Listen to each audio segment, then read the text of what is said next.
ఆంధ్రప్రదేశ్ మాజీ ముఖ్యమంత్రి వైఎస్ఆర్సీపీ పార్టీ అధినేత జగన్మోహన్ రెడ్డి వైఎస్ రాజశేఖర రెడ్డి గారి తనయుడు రాజశేఖర రెడ్డి గారి కుమారుడుగా జగన్మోహన్ రెడ్డి గారు ఎదిగారా, లేదంటే జగన్మోహన్ రెడ్డి గారు తన సొంత ఇమేజ్తోనే ఈ స్థాయికి ఈ తరహా ఇమేజ్ సొంతం చేసుకున్నారా అంటే ఖచ్చితంగా రాజశేఖర రెడ్డి గారి మద్దతుతో కొద్దో గొప్ప రాజకీయంగా తాను అడుగులు వేయాలని అయితే అనుకున్నారేమో కానీ అనుకోకుండా ఎదురైన ఒక దుర్ఘటన, రాజశేఖర రెడ్డి గారి మరణ అనంతరం జరిగిన కార్యక్రమాలు, ఆ తర్వాత జగన్మోహన్ రెడ్డి గారిని పూర్తిగా ప్యాక్ చేద్దాము అన్న ఉద్దేశంలో కాంగ్రెస్ పార్టీ తీసుకున్న నిర్ణయం వెరసి జగన్మోహన్ రెడ్డి గారి పొటెన్షియల్ బయటకు వచ్చింది. ఆ తర్వాత సొంత ఇమేజ్ను మొత్తం కూడగట్టుకున్నారు. సొంతంగానే జగన్మోహన్ రెడ్డి గారు యుద్ధం చేసి గెలిపొందారు. నేడు జగన్మోహన్ రెడ్డి గారు తెలంగాణ రాష్ట్రంలో హైదరాబాద్కు రావడం, భారీ ఎత్తున ప్రజలు అభిమాన సునామీ ఒక్కసారిగా ఇక్కడ హైదరాబాద్లో కల్పించడం నిజంగా ఇది ఏ రాష్ట్రంలో ఎక్కడ జరగంది. ఆంధ్రప్రదేశ్లో కూటమి అధికారంలోకి ఉంది. చంద్రబాబు నాయుడు గారు ముఖ్యమంత్రి హోదాలో తాను ఎక్కడికి వెళ్ళినా ఈ తరహా క్రేజ్ అయితే కనబడదు. రేవంత్ రెడ్డి, తెలంగాణ ముఖ్యమంత్రి రేవంత్ రెడ్డి గారికి సైతం ఈ తరహా క్రేజ్ కానీ ఈ తరహా ప్రేమ కానీ ప్రజల నుంచి, ప్రజా అభిమానం నుంచి పొందే పరిస్థితి అయితే చాలా తక్కువ. కానీ ఇక్కడ వేరే జగన్మోహన్ రెడ్డి గారు ఒక మాస్ ఇమేజ్ కలిగిన రాజకీయ నాయకుడు, తన రాజకీయ నాయకుడే కాదు ప్రజల గుండెల్లో నాటుకుపోయిన ఒక దేవుడు అని కూడా ఈరోజు ఆంధ్రప్రదేశ్లో చాలామంది చెప్తుంటారు. సరే, జగన్మోహన్ రెడ్డి గారు హైదరాబాద్లో తాను తన వ్యక్తిగత కేసుల మీద ఆధారంగా అటెండెన్స్ వేయాల్సిన కార్యక్రమంలో భాగంగా తాను సిబిఐ కోర్టు నాంపల్లికి ఈరోజు రావడం, విచారణకు సంబంధించిన అటెండెన్స్ వేయించుకుని ఆ తర్వాత వెళ్ళడం జరిగింది. ఈ మధ్యలో లోటస్ పాండ్లో కూడా తాను వెళ్ళి తల్లి విజయమ్మ గారితో కూడా భేటీ అయ్యి అనంతరం ఆయన బెంగళూరుకి వెళ్ళడం జరిగింది. కానీ జగన్మోహన్ రెడ్డి గారు ఈ తరహా ఒకసారి అలా తన పని మీద వచ్చేళ్తేనే ఈ క్రేజ్ ఉంటే, తెలంగాణ రాజకీయంలో గనక జగన్మోహన్ రెడ్డి గారు కొత్త పార్టీ పెడితే ఎలా ఉంటుంది? ఆంధ్రప్రదేశ్లో రాజకీయ చక్రం వేరు, తెలంగాణలో రాజకీయ చక్రం వేరు.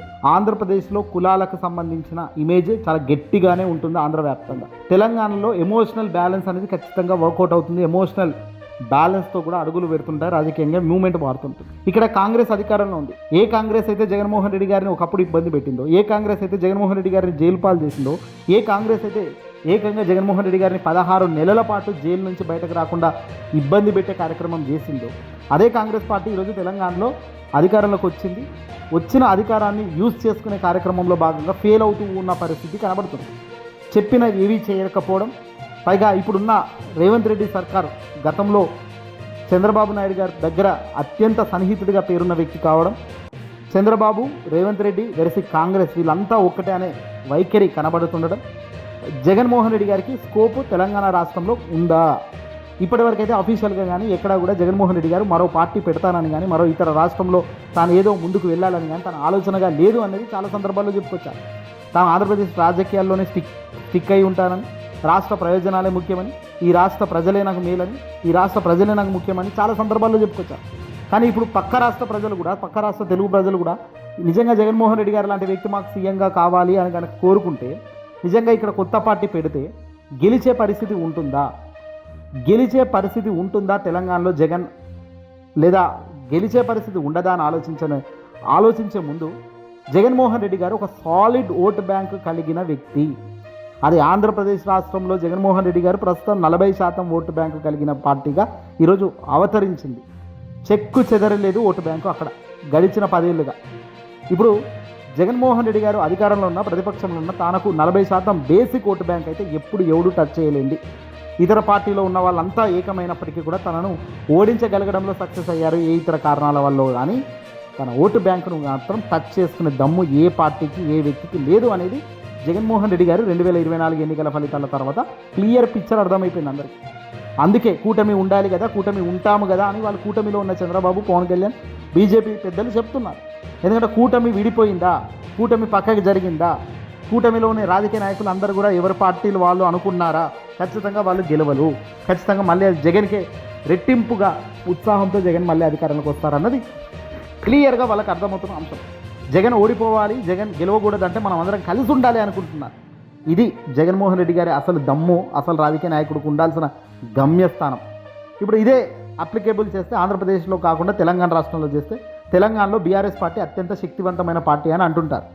ఆల్రెడీ గడిచిన 10 ఏళ్ళుగా రాష్ట్ర విభజన తెచ్చిన పార్టీ, రాష్ట్ర విభజన కోసం పోరాడిన పార్టీ, రాష్ట్ర విభజన జరిగిన తర్వాత మన మేలు, మన కీరు, మన భూమి, మన నీళ్లు అనుకుంటూ ముఖ్యమంత్రి కేసీఆర్ గారు పరిపాలన చేసుకు తెలంగాణ రాష్ట్రాన్ని రూపుదిద్దారు 10 ఏళ్ల పాటు. ఆ 10 ఏళ్ల తర్వాత బహుశా ఎక్కడ ఏ దెబ్బలు నెగటివ్ ఇంపాక్ట్ చేసిందో కానీ ఓటమి చెందారు. కాంగ్రెస్ అనూహ్య గెలుపు పొందింది ఇక్కడ. ఇప్పుడు అదే కాంగ్రెస్ పార్టీ ప్రజల్లో చులకన భావన పెరుగుతూ ప్రజల్లో మాట తప్పారు అనేది క్లియర్గా కనబడుతున్న వైన్యంలో జగన్మోహన్ రెడ్డి గారు వీళ్ళకు అందరికీ ధీటైనగా ఒక పార్టీ పెట్టి అడుగులు వేస్తారంటే అది కరెక్ట్ అయిన ఆలోచన కాదు. అది జగన్మోహన్ రెడ్డి గారు చెయ్యరు. జగన్మోహన్ రెడ్డి గారు కొత్త పార్టీ పెట్టే ఆలోచన ఇప్పట్లో లేదు, అది ఉండదు, కాదు, కూడదు. ఎందుకంటే జగన్మోహన్ రెడ్డి గారికి పక్క రాష్ట్రాల్లో పోయో లేకపోతే ఇంకో రాష్ట్రాల్లో ఏదో చేయాలన్న ఆశ లేదు. తన సొంత రాష్ట్రంలో తాను గొప్పగా ఎదగాలి, దేశం మొత్తం ఆయన వైపు చూడాలి, ఆ రాష్ట్రం వైపు చూడాలనేది తనకు ఉంది.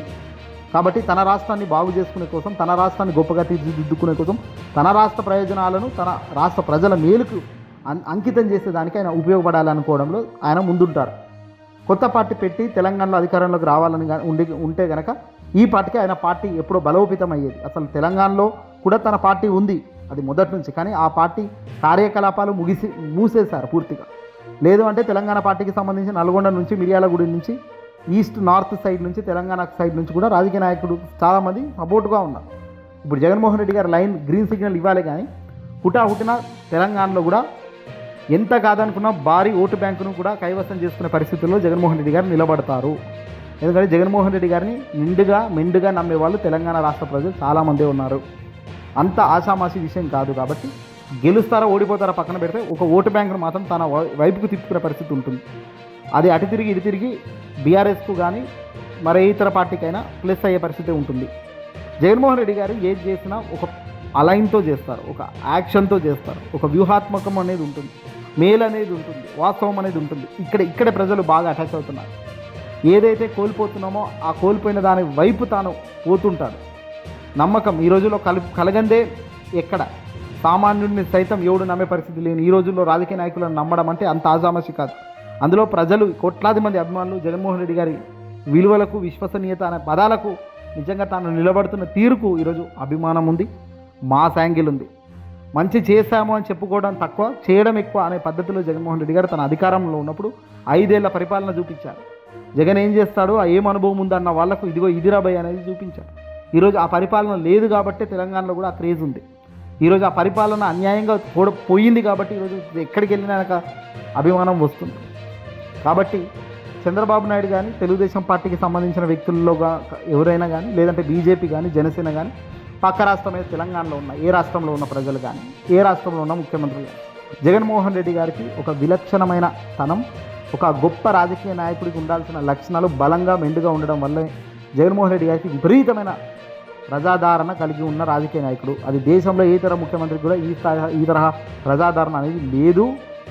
ఈ తరహా ప్రజాదరణ ఉన్న ఏకైక రాజకీయ నాయకుడిగా జగన్మోహన్ రెడ్డి గారి చరిత్రలో చాలా గొప్ప పేజీలోకి వెళ్ళాలనేది మాత్రం ఖచ్చితంగా అందరూ అనుకుంటున్న సత్యం. తాజాగా హైదరాబాద్కు ఆయన పర్యటనగా వచ్చి నాంపల్లి సంబంధించిన సిబిఐ కోర్టులో హాజరై తన అటెండెన్స్ కార్యక్రమం ముగిసిన తర్వాత లోటస్ పండు వెళ్ళి అక్కడి నుంచి విజయమ్మ గారితో కాసేపు మాట్లాడి యోగా ఆమె బాగోగులు తెలుసుకుని ఆ తర్వాత జగన్మోహన్ రెడ్డి గారు తన నివాసమైన బెంగళూరుకు బయలుదేరడం జరిగింది. ఇది ఈరోజు జరిగిన తెలంగాణ హైదరాబాద్ వేదికగా. ఏదేమైనా జగన్ కొత్త పార్టీ అనే పెట్టే ఆలోచన ఇప్పట్లో లేదని, రాదని, మా ఆలోచన కేవలం రాష్ట్రంలో మళ్ళీ అధికారంలోకి రావాలి, 2029లో దేశం మొత్తం చూసేలా గెలుపొందాలనేది జగన్ ఇంటెన్షన్గా కనబడుతుంది.